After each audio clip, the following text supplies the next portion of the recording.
Pour cette troisième semaine de mobilisation, les candidats vont s'affronter sur une des recettes préférées des institutions européennes, la libéralisation du marché du travail.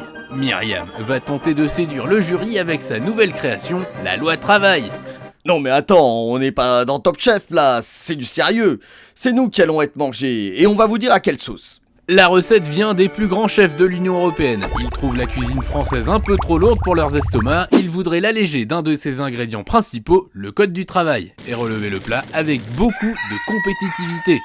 On voudrait nous faire avaler ça comme de la grande cuisine moderne. En fait, ce n'est même pas de la mauvaise cuisine industrielle. Voyons tout de suite ce qu'il y a dedans.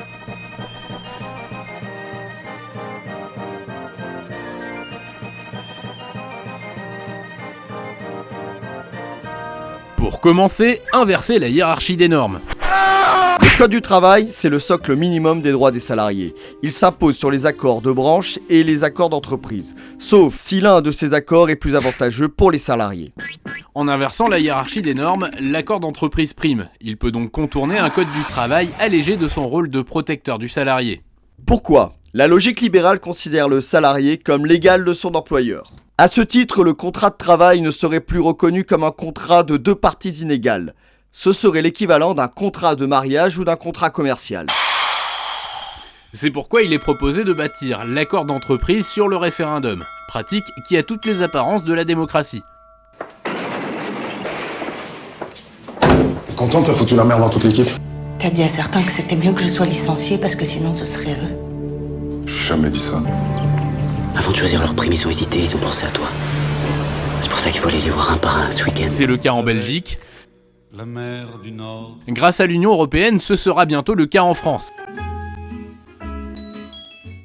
Le référendum, c'est être tout seul contre tous, d'autant que ce référendum peut s'imposer contre l'avis de 70% des syndicats. Pour mieux nous faire avaler la pilule, on a supprimé l'un des ingrédients du code du travail, les indemnités minimum en cas de licenciement abusif. D'ailleurs, des licenciements abusifs, il y en aura de moins en moins. Ils seront déguisés en licenciement économique ou en licenciement pour faute. Ces accords d'entreprise pourront modifier les salaires et les temps de travail à la baisse. S'y opposer pourra être passible d'un licenciement pour faute. On voit tout de suite que l'employeur et le salarié sont sur un pied d'égalité. Moralité. Pour plus de flexibilité, on passe au code du travail light, voire au code du travail zéro. Garantie sans droit de travail ajouté.